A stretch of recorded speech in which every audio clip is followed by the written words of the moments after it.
following is my conversation with Jacob Dudek. Jacob was, until recently, the VP of Commercial Operations at SIGNA Sports United for the U.S. entity. Jacob came onto my radar recently when I saw his article on LinkedIn titled "A Postmortem of the Collapse of SIGNA Sports United." It's a deep, deep look at what happened to the SIGNA Sports United entity from the inside, from an insider's look as a VP. I highly recommend you check out this article. It goes deep into the reasons behind the collapse, and it gives you a much better look at why the company went bankrupt and why it had the problems that it had. So I was lucky to get Jacob on and talk a little bit with him about the situation and about sort of from his point of view what happened and what that was like. So Jacob Dudek, thank you for taking the time to talk with me today. It's not the most positive of topics, but like we discussed offline, I think we can do a service to everyone that's involved and people that are curious from the outside to try and give them an inside look at what you went through and what SIGNA is going through. So thank you so much for coming on today. Yeah, so pleasure. Just to recap, you wrote a piece, you came on my radar. You wrote a piece on LinkedIn called "A Postmortem of the Collapse of SIGNA Sports United." It was this really deep, well-researched article about your experience as VP of Commercial Operations at SIGNA Sports United USA.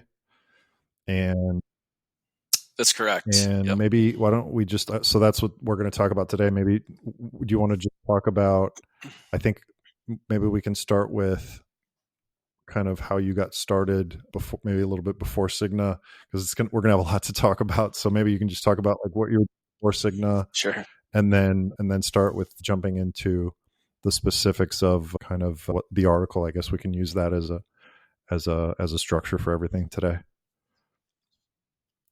Yeah, sure. Definitely. Yes. So long ago, I worked as an investment banker. I worked for a small investment bank based out of Seattle, Washington, called Cascadia Capital. Kind of cut my teeth there, learning, the ins and outs. Where are you from originally, Jacob? Actually originated from Utah. So yeah, where the SIGNA bike team is based here, kind of Salt Lake, Park City area. So I was born and raised here, and then went to school out east in New Hampshire. And then, did my first gig outside of school in investment banking, and great experience. Take those lessons with me for the rest of my life. Wasn't something that I think I wanted to do forever. So just ended up having like a lot of exposure to consumer products and retail while I was there. Cool. And, growing up in Utah and Park City, growing up in the outdoors, enjoyed the outdoor space. So the job that I took outside after I left Cascadia Capital was at backcountry.com. Huge online, so that's online seller. Yeah, large online seller based here in Park City in Utah. So kind of gave me the opportunity to move back to drier climates. Love Seattle, still have all my in-laws are there. My wife is from there, but it is also pretty rainy 3/4 of the year. So it was nice, a good opportunity to step back into the sunshine and work at a large scaled retailer and like really kind of get into the operations of a business versus when you're on investment banking, you're much more kind of like higher level advisory side. And so working at Backcountry was where I really cut my teeth in understanding the nuances of operating. And so I was there for about 6 years. Worked in a number of different roles, everything from kind of merchandise planning, category management, to the corporate strategy team. I was with the corporate strategy team for a number of years. And then the last 3 years that I was there, I kind of helped run the competitive cyclist bike, the overall bike business, which includes competitive cyclists there. So that was kind of where I really started to get my, exposure to the bike side of the world. I'd always grown up, mainly being a mountain biker, was always more of a consumer, less of a business-minded person when it came to the bike space, and really got my exposure to it there. I left Backcountry in 2019 and did a little bit of consulting And then my family and I, we picked up and we moved to Boise, Idaho during the pandemic. And when I was in Boise, I was working for a company called Love Every. So stepped outside of the bike space to kind of like help build supply chain and operations for a startup there. And great business, wonderful people. They basically do like Montessori inspired subscription play kits for families. And as you can imagine, during the pandemic, that was huge. So huge. Yeah. Everyone's stuck inside with their kids, right? And that was an insanely amazing experience. Ride. I was really happy that that was a startup, you said. It was a startup, yeah. So when I joined, it was maybe roughly 20 million in revenue, and then by the time I left 2 years later, it was pushing 200. So the scale, the scale and the pace at which we got to the scale during the pandemic, when I was building out operations and supply chain, learned a ton, and it was really, really valuable. Ultimately, like my family and I wanted to get back towards Utah, where just our community is kind of here.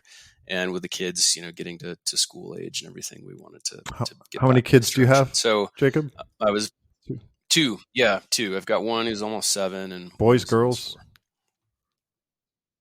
The oldest is a boy, and the youngest is a girl. So good mix in the household. Cool. Yeah, it's nice to have the couple. I've got a boy and a girl as well.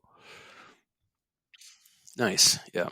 Yeah, the oldest is like really kind of starting to, and yeah, he gets out on his mountain bike. He enjoys it. He doesn't seem to know that like bad things can happen yet. So he'll kind of like throw caution to the wind, and then he'll run into a scenario where he just piles it up into a corner and kind of is just like, I didn't know that could happen. Like, yeah, you do. Well, that's how you learn, right? You got to smack your face against the wall. That is exactly right. So you saw some madness in terms of growth, in terms of just kind of having to kick and scratch and make things work, building processes. It feels like after going through something like that, you probably thought, man, I can do anything. Yeah, I mean, when the opportunity at SIGNA came up, which was Hap Seliga, who was the kind of the U.S. president, he got in touch with me and described the opportunity.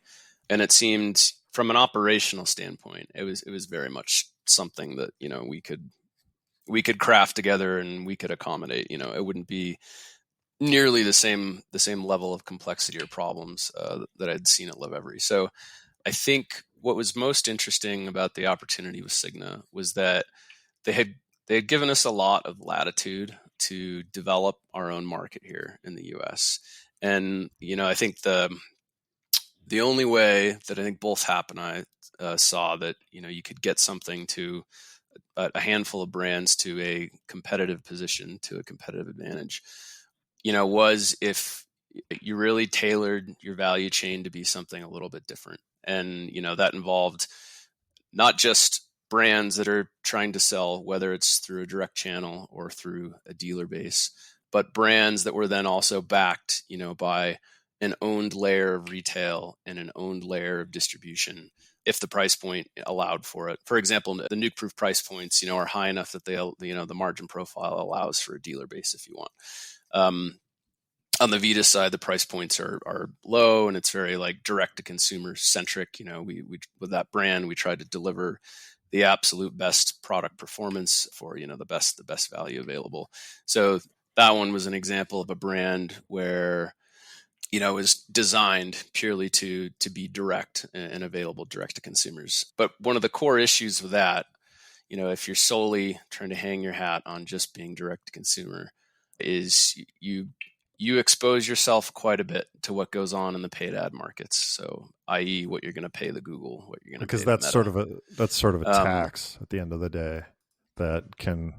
That is a cost of doing business, and unfortunately, it is a forever rising cost Right. of doing business. The way that the paid ad markets work is you bid on your keywords, et cetera, and if other people are also bidding on those keywords, then the price goes up, right? So, okay, we got deep into the weeds quickly. Yeah. No, it's good. It's good, but I'm trying to structure this thing because there's a lot to wade through here. So maybe before we dive into the details, so you get you've got a really deep operations experience. You've got the bike experience with competitive and with backcountry, which for people that don't know, Competitive Cyclists is like one of the biggest e-com retailers that sell bikes in the US. How are they doing? Do you know, in terms of like health? I mean, like everybody else? Backcountry and competitive Yeah, do you know? specifically. I'm just curious. I mean, I think they're facing similar challenges. Is it to family everyone, owned still, or is it there's- if it's No, it's actually held by okay? private equity. When I was there and I was working on the corporate development strategy team, we sold it from Liberty Media, which is kind of a bit, I think they own Formula One now. They have a bunch of different properties. They used to hold it, and then they sold it to TSG Consumer Partners, which is a private equity firm based out of San Francisco. Okay, yeah, I don't know. Private equity in cycling, I'm skeptical. It's just because cycling needs time to develop, and it needs time for troughs, and private equity has no time for either. It's really difficult for them. Like I think they see the space as a potentially long-term macro play. Facet. Long-term macro play. Yeah. And it's exactly, like, does it tie itself to, like health trends and fitness consciousness, climate change? Like, yes, it does. Yep. I think one of the challenges that they fail to kind of see, throughout their diligence on the whole subject is like, it's relatively low risk adjusted returns in the cycling industry. And what I mean by that is like, you may even find a brand that hits a home run, but think about some of the risk that like sits behind that. Like one of the charts that I had in my LinkedIn write-up, I kind of showed just like the volatility around the supply flow that sits in the industry, right? And you place pretty big bets, against light indications of consumer demand. And the carrying cost of the inventory is large. It's usually the number one or maybe number two line item on your assets and your balance sheet. The lead times are really long. It's technically complex product. The supply chain is pretty fragmented. It's not like there are very, very few brands that are actually, they have the manufacturing shop out back. You're procuring from Asia. There's only a handful of vendors that are out there. On the supplier side, the part supplier side, you're dealing with duopolies. SRAM and Shimano. SRAM, Shimano, Fox, etc. And so like the OEM frame manufacturers themselves, they're not positioned, like in a really strong strategic way. Some of them are, and like be their brand identity is very, very strong. They garner high prices. They garner good margins. They play well in their own strategic group. But for a lot of them, like the exposure is actually pretty high. So going back to private equity side, I think a lot of them, they will dive in to the industry without, fully understanding like a multi-year cycle of what the business and the industry and the market does. And sometimes they time it okay and it works out, and other times it definitely does not. Yeah, and I think at the end of the day, I think the chart that you're talking about was it the one about the real value of U.S. bike imports and the change? Is that the one you were talking about? Yeah, correct. Yeah, that I fell out of my chair when I saw that, because what it's saying is that there's oversupply and the demand is generally pretty stable. So for private equity to dive in and everybody to jump on and pile on and think that there was this macroeconomic growth, looking back on it, it was insane. It was a horrible thing to happen, because the market can't handle it. Yeah, that's correct. And I think that there's certain segments, like if you were to take the indication of demand, which was, growth, year-over-year growth and participation. If you were to segment that out, there's certain pockets that do certain things. There's in the Gravel. US, there is the growth of gravel is certainly a thing, right? Like no one's going to deny that. But it eats away at road, or right? Exactly right. That's exactly right. You have if you're having a growth in some pocket, you're having a decline. Were you around for fat bikes? I Yeah, was. Yeah, I'm still a proud owner. that was Actually, still, it comes out about that twice was a year. another one. Where everybody's like, "Oh, we're doing fat bikes." Okay, Yeah, fixies I was mean, another. great example of like a fast fashion, flash in the pan, and that happens in this market all the time, in this Yeah, I industry think all the it's. I time. mean, it's comparable to Um, fashion. It's comparable to a yep. lot of commodities, cars, even. I mean, so it is the way it is. What it is. Private equity jumped in because of cheap cash, all this money all over the place, looking for places to go. And I guess the narrative on cycling was with the COVID, and putting COVID in the narrative was sort of the darling of the time. But unfortunately, I guess not only, and we'll get into the SIGNA, but as you, I'm sure there were probably, what happened during COVID was, all these boardrooms from Specialized to, this is speculation, of course, but all the big companies across the world were saying, okay, we're growing at 40%. So what do we think is going to happen next year? And everybody's like, oh, we're going to grow another 40. Well, okay, so are we going to put the orders in for all that? And, you have to say yes. And that happened. And Yeah. everybody's, now stuck with containers and upon containers of stuff that's going to take 2 to 3 years to sell through. Yeah. I mean, that decision-making process is interesting, right? And I think it's more nuanced. You probably didn't have in every single boardroom people saying, "Oh, for sure this growth is going to continue." Like, we ordered 2,000 widgets last year. Let's order 4,000 widgets this year. I think that there's probably, especially when you get into kind of the Trek Specialized and pond territory, there's probably some nuanced game theory going on where I mentioned this in the article, but like the number one thing that brands can still do to grow their revenue is to expand their distribution and occupy dealer floor space. And so is the conversation in the boardroom right now, or has it been this way for many, many years?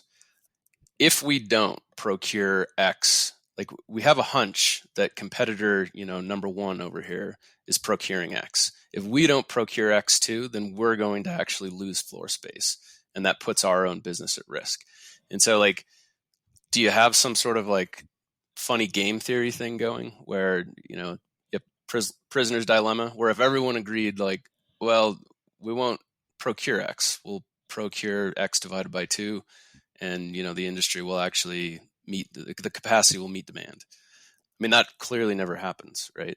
But is that what's going on, or is everyone sitting there just kind of going like, boy, we grew 40% last year, it's definitely going to happen again this year? I don't know the one answer thing, a conversation that I had with a smaller brand was that there was a demand duplication happening where dealers were just calling everybody and saying, I need, so they would call Castelli and they'd say, I need 20 bib shorts. And Castelli would like, well, I don't have 20 bib shorts. Well, order me 20 bib shorts. And then they would call Assos.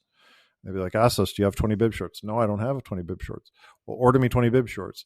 And then they go to, the next one, and then they go to Gore, and then they only needed 20 bib shorts, but they ordered 80. Yeah. Yeah. And I mean, that's like those are some of the classic, like signs of what's going on at the very beginning of the bullwhip effect, where retailers observing this demand signal and they're going like, boy, I need 20 widgets. And then they go out to all their various suppliers and they say, do you have 20? Do you have 20? Do you have 20? Do you have 20? And these signals, like, they move backwards throughout the supply chain, right? All the way to the point where it gets to factory XYZ. And the factory starts outputting for these 80 bib shorts, right? They have there's lack of transparency throughout the supply chain that would indicate what real demand is. So you have these 80 units that get created, and then they slowly migrate, all the way to the retail storefront, where all of a sudden it's like, too many widgets. We thought that it was we only needed right. 20, and we thought that we needed 20, but actually we only need 10 now. Yeah, and that's where we're at right now. So let's dive into the specifics. So you're at SIGNA. You were brought in to do commercial. So what was your specific responsibility at SIGNA? Yeah. So title was VP of Commercial Operations, and I was employee number 2. Of the U.S. entity. Really, yeah, for Okay. the U.S. bike entity. So really kind of like building things from square zero. Wow. But ultimately, like once we had built the team out, the things that rolled up through me were supply chain centric activities. So procurement, logistics, trade compliance, kind of landed costing, the supply planning. How many warehouses did you guys have? We just had one that was based in Salt Okay. Lake. That was like kind of our initial pocket of inventory. Okay. Had we been able to continue for a year or two, we would have migrated over to a third-party logistics provider. So you'd have, the intent was to structure it such that you had, one area where all container flow coming from Asia would route through and process through a quality control team. So QC was another function that rolled up through me. And even when you have the best factories, you really can't trust what rolls off the conveyor belt in Asia. So you need your own mechanics that check it. They check the assembly, or some brands bring all of assembly in house. That is kind of the ultimate quality control. But at a minimum, like you need bike techs on hand that do 100% inspection on these things. And so, yes, the intent was to maintain one node of quality control, and then kind of like build out from there as we needed to use third-party logistics fulfillment providers. And then SIGNA under the U.S. entity, because in Europe there's like 10 different entities that they operate, or no, there's 80 that they operate under. There's so many, in the U.S., what were you guys going to market front of house as? What were the brands, or how many websites?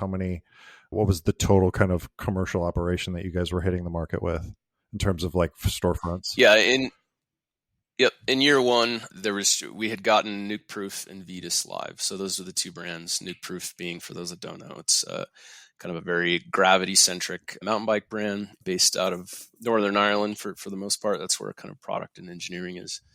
And then Vitus, which has a much broader catalog sort of across everything from mountain to road and EMTB and e-gravel, et cetera. So those were the two brands that had gotten live.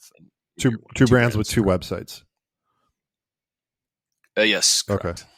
And then and then I guess at that point, so that was your goal, and I'm assuming you guys got to market, began selling, because you started in 22, May of 22, a little over a year ago. And correct. Then, so that was sort of your mandate, was to get this up, get this running, bring in product from Taiwan or from wherever it was coming from, and then get it out into the market. And I'm assuming you guys, like all the marketing operations, was that US based or was it all European based? Mostly US based for our market. There were some shared resources, kind of a global brand manager that was based over in the UK. But, kind of a full build out of a team here for, everyone that managed. We had our own, brand managers for the brands, content creation, writers, some, certainly some contract work with photographers, videographers, et cetera. But as far as like folks that manage the touch points with the end consumer from a marketing standpoint, that team was all built in-house here. Okay. And so I guess so when you came into SIGNA was, I guess SIGNA, you want to just talk quickly about the corporate structure of SIGNA and how kind of that was structured, I guess, on the US side? Because I know that there was the corporate entity. Maybe you can just walk everyone through quickly kind of how that is laid out in a kind of a distilled way. Sure. Complex structure, so try to distill it best. Sure. It's SIGNA Sports United, not to be confused with SIGNA Holdings. SIGNA Holdings is sort of the entire real estate entity, that's held by this majority shareholder that was involved in SIGNA Sports United. SIGNA Sports Holdings, SIGNA Sports United, and this comes in later, was the majority of its business is done through commercial real estate holdings, right? That's correct, and that's SIGNA Holdings, and they own they're the majority shareholder of SIGNA Sports United, which owns. That is correct, and the US entity as well. The U.S. entity, basically rolled up through SIGNA Sports United. Okay. They entered the U.S. market. SIGNA Sports United, entered the U.S. market with the acquisition of actually several tennis businesses. So people in the bike space, obviously, they focus on SIGNA Sports United, Wiggle Chain Reaction, Farad, Sure. Internet all the stores. bike Yep. specific assets. Correct. But SIGNA Sports United also played heavily in the tennis space. So they entered the U.S. market with an acquisition of some tennis businesses, tennis retail outfits. And then we were sort of like an organic build, an extension of brands, assets that already existed in the EU and the UK. And we were a team that was, devoted to kind of organically building that over in the US. Okay. So then I guess we don't have to get too much into like the creation of SIGNA Sports, the financial engineering of it. If anyone wants, I'm going to link the first part of your article, because that gets pretty technical in terms of like how the SPAC was created. And we talked a little bit about, the bullwhip effect and how that has, the high revenue growth during COVID, the over procurement and the lead times, which led to demand softening. This is what's so interesting about your article. You really went into this stuff just kind of giving everyone a really nice kind of insight into what caused this. Now, like we talked about, the owner of SIGNA Sports Holdings, one of the wealthiest men in Austria, was part of, the ownership of the holding company that then started SIGNA Sports United. But then I guess we can get into the reasons why the company actually pulled out on the funding to keep as a backstop to keep the company operating. But I guess I was just wondering, when did you first see signs of stress coming from above, I guess we can say? Yeah, I mean, there were not necessarily direct signs of stress, I would say, but there were certain initiatives that we had here, going back to kind of what I was like very initially talking about. The reason, that these two brands just standing on their own, I don't think really stood a great chance in this market, is because like unless you build out, a little bit of like a multi-node horizontal strategy with a business, i.e. owning a retail base, owning the brands, owning the distribution, is because that actually allows you, to create something that it has a little bit of a unique position and that can probably deliver on a competitive advantage in the market.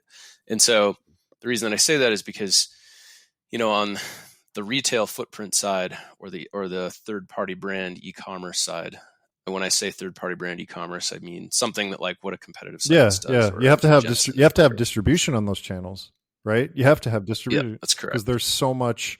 Yep. There's so much market out there. So I guess what you're kind of saying is without just tons of cash to burn, with this model, it was sort of a weak model. You started kind of feeling like it was kind of a weak model on its own. Yeah. Well, we we're a little bit tied up in our ability to execute against that strategy. So the intent was to actually to grow via acquisitions in year 2 and beyond. Okay. So, looking at key markets, looking at bike dealers, at shops in these key markets that ran a solid business, were integrated into their community. The intent was to grow via acquisition over time. And then additionally, either extend Chain Reaction or Wiggle from a third-party brand e-commerce platform, into the US, or if the right opportunity came about, acquire, a third-party brand e-commerce platform here in the US. But we were not able to execute on that. We got down a number of different paths, and at the end of the day, just like we couldn't do it. We couldn't close. The funds weren't there. Or if the intent was to actually, use SIGNA Sports United equity, in order to try to as a currency in order to close these deals, and it was not a good currency, right? Like it was any seller who took one look at the trend of the stock would go, that doesn't look like a great currency to right. me. And you're talking about the SSU trade share price because it, Yeah. it trended down after the Correct. pandemic in a pretty consistent way. Correct. Right.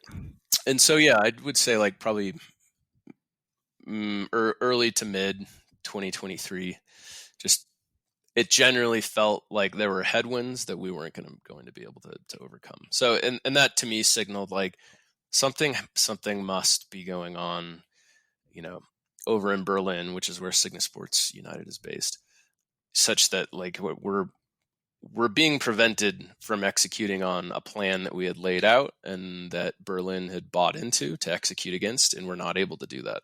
And so you weren't saying that would just sort of you weren't saying the support that you guys would have needed to become a profitable entity. Yeah, I mean, I think we had the buy-in and the support. We just the means never right. showed The support in terms of support investment. Yeah, correct. Yeah. And so you're starting to see these signs. In your article, you say a few different, like where you're sort of reflecting on, if I would have seen these signs, you talk about this a few different times about like, you're seeing these signs, you're seeing this opportunity, would I have pulled out earlier? Should I have pulled out earlier? Why didn't I see this earlier? Can you talk about like that thinking? Because I can see that it was something that you really feel strongly about. Yeah, really difficult, just still difficult to answer. There was probably a point in time where I could have exited and probably would have been economically better off as a result personally. But I mean, I talk about this in the article. It's just it's really difficult, because like you've convinced people to come on board. You've asked them to buy in, to the strategy that you've developed. Even if things look like it's a 90% chance of failure, there's still a 10% chance that like this might work. Like if we keep pushing forward, we might be able to achieve something great. And it's tough because obviously if you know the outcome, if it's like 100% chance of failure and tears for everyone, hindsight's 2020. Like if I could go back and I could say like, this is not going to end well for folks, you would certainly tell them that, but you don't know that for sure. And so it's hard. I still think I probably made the right decision in, like sticking by the team that I had built, staying there, so that the people saw that like I believed in this. Well, at the end of the day, yeah, I mean, this is like you only get. I see what you're saying. Like you have some integrity that you want to keep, and sure, yeah, it might have been more profitable to go another way, but yeah, it can't. That's a tough one because you have a family, and you have to take care of those, your two kids and your wife. And at the end of the day, like these types of situations are not easy at all for anybody. Yeah. They're not. And I use the kind of the mountaineering analogy maybe once or twice in the article. Yeah, you talk about the avalanche. Can you explain a little bit more about that? How did you call it? I was looking at it here earlier. Avalanche terrain survival study that you were talking about. What is that? The heuristic traps? Yeah. So I mean, it's not, that whole concept is not specific to avalanches, but it's studied extensively in that environment, because you wind up with these small groups of people that, despite all the evidence that they might see, they fall into what are called these heuristic traps, which ultimately result in bad decision making. And heuristics they're super fascinating. It's a way that humans make decisions really, really quickly, without analyzing every single piece of evidence, that they see, that they feel like they have to look into. It's the way that you decide in the morning that, you want red shoes instead of black or whatever it is. And we do it because it's really beneficial to us. It makes it so that it's efficient. We can make decisions faster. Right. It's efficient. But there's a downside to it, and those are the heuristic traps, where there are a number of kind of logical fallacies that people fall into with these heuristic traps. And I encourage folks to go look at the facets framework, which is like the one that's typical in avalanche terrain survival. But just purely from a business, standpoint, the most famous one is probably the sunk cost fallacy, right? Which would be equivalent to, if you're looking at the facets framework, C, commitment. The sunk cost fallacy is it's like it's throwing good money after bad, right? It's like, oh, I've come this far, I might as well continue. I've poured this much money into this thing, like I can't stop now. And yeah, it's despite what all the evidence might say, people don't cut their losses, right? It's hard, still continue on. Totally. Yep. So I guess to kind of go back into, this was what was so interesting about the article is this was all public information, but you were able to distill it in such an interesting way, was just kind of how, because when I saw that the backstop, at the end of the day, that what was the straw that broke the camel's back at the end of the day was this financing that was supposed to come from the holding companies to 150 million euros to SIGNA Sports United from the holding company that didn't come, and would have kept all these companies running still. And what it looks like and I'm just kind of paraphrasing here, but what it looks like in the long and short of it was that there was, and you can read this in your article, was that there was, apparently, it seems that because of the corporate real estate collapse, the commercial real estate collapse over the last few years, plus the rise in interest rates to finance debt, which commercial real estate requires debt to function, the owners of SIGNA Sports Holding were highly, deep in the commercial real estate space. So those two factors put a pinch on the holding company that most likely is what caused the impossibility of continuing to finance SIGNA Sports United. Did I frame that right? Maybe you can go a little bit deeper into it. Sure. Yeah.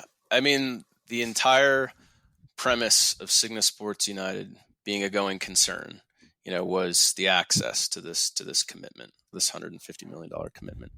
And that $150 commitment, was coming from SIGNA Holdings, right? The majority shareholder. And I think that everyone has probably, including the banks, have probably, underestimated how exposed SIGNA Holdings, is to A, the rising interest rate environment, and B, just the general shift in foot traffic patterns that have occurred for commercial real estate, commercial retail, hotels, luxury space, department stores, office space, et cetera, right? And SIGNA Holdings is a pretty opaque, entity, private outfit, despite it controlling, I think it's $25 to $30 billion in real estate assets. And so I don't think, who knows who knew what when, let's say that. But from my perspective, it was very, very difficult to see, how exposed SIGNA Holdings was, and thus how at risk that capital commitment was. When did the capital commitment? When was it earmarked, and when did it? I know when they stopped, but when was it earmarked? Because was that something that that 150 million, was that something that you guys were all like urgently waiting for? Was it something that you guys were conscious of, or was it something that happened in the back rooms that you guys didn't know about? I was very aware of it just because I knew that a capital backstop was probably going to be necessary for, this entire business to process, through the difficult inventory glut, the downturn in demand, et cetera. And I think maybe in May it was the agreement was inked. There's a link to it in the article, and I want to say in May. It's available on the SEC's website. It's right there. Sorry, go ahead. In May, so you're saying to yourself, okay, looks like we got some time now. Yeah, at least having that, a contractual obligation, it was like, well, okay, maybe that de-risks things a little bit. And in the event that we need to draw on this, the corporate entity, SSU, needs to draw against this commitment, they have it. It's secured. It's in place. But I woefully underestimated, the likelihood of of that contractual obligation actually evaporating. Sure. And so what was the moment when you found out that it was over? The timing of it was probably what has made this the most difficult. So, forgetting my dates here, but there was a Friday mid-October. We had there was a new chief restructuring officer that was in place at SIGNA Sports United, another German who is in the Berlin area. And he came out here to kind of take a look at the various U.S. businesses on the tennis side and the bike outfit. And we sort of walked him through, like what we had accomplished, what the strategy was, what we needed to execute on in years 2 and beyond. And I think he walked away very positive. Like I certainly can't take like a verbal response from him as a guarantee, but I think he was really pleased with the progress that we had made, and he'd kind of given an indication that it was probably worth another dice roll, for the U.S. entity to go forward in year 2. And so we were relieved. We felt very good about that. And then that was on a Friday, and then on Monday, 2 days later, we found out that the capital commitment had been pulled and prepare effectively to liquidate the U.S. entity. Who made that call? I suppose it would have had. It originated from Berlin, so I don't necessarily know the exact individual, but right. But it was. It was an email, or it was a fax. I mean, how did they tell you? I think we probably initially heard via conference call that Hap was probably on. Okay. He may have received an email as well. I'm not sure. Wow. And what did that look like? You guys just looking at each other like you'd just been shot? Yeah, I mean, it was very surprising, because coming off of a meeting, with the restructuring officer that seemed quite positive, and then within 48 hours, it was very much the opposite of that. So it was shock. And then, 72 hours after that, effectively having to deliver the message to the whole team. How many people were on your team? That was difficult. I think by the time we had to close up everything, it was 45 on bike specific, and then handful of others that were either on the tennis side or working within kind of the shared services teams like finance, HR, etc. Sure. Wow. So and then you just kind of sat down and you were like, you wanted to put this on paper just because you wanted to maybe clarify it for yourself or crystallize it, or I mean, do you like to write typically? Because this is like this article, and I urge anyone listening to go read it. It's a really, really, really detailed article, and it's well written, well researched. I mean, was it just something that you were like, I need to do this? I need to write this. I need to tell the world what I saw, or what was the reasoning behind all this? Yeah. I mean, I knew that I wanted to post something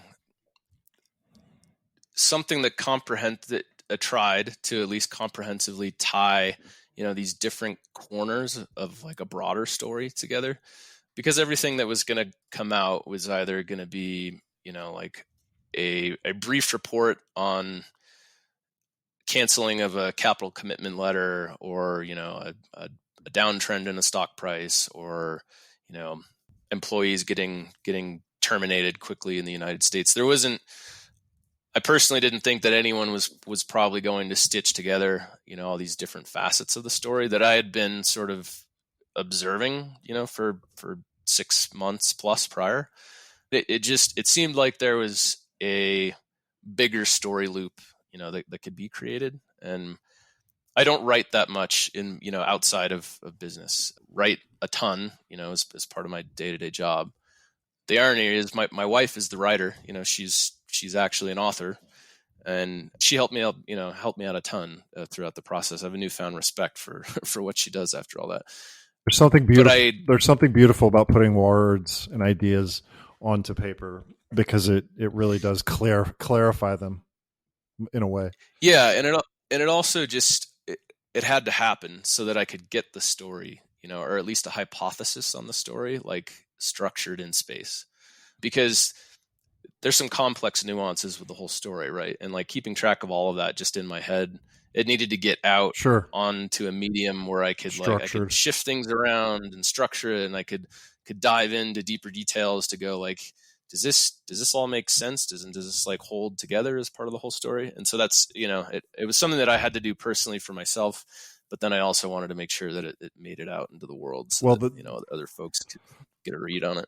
Look, the cycling, I guess, business, people that are passionate about cycling and about business appreciate, a lot what you did here. And it's better than, most anything that, that I've seen.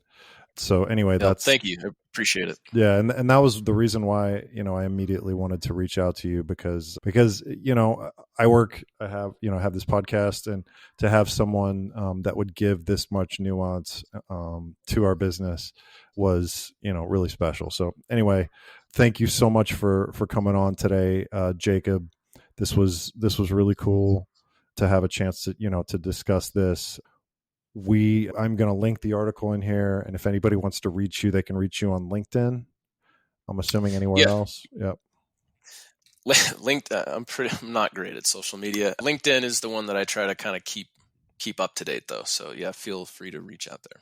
Okay. Jacob Dudek, Dudek on LinkedIn. Thank you again, Jacob. This was really cool talking to you and for taking the time. Yeah, no, thank you. Really, really appreciate it.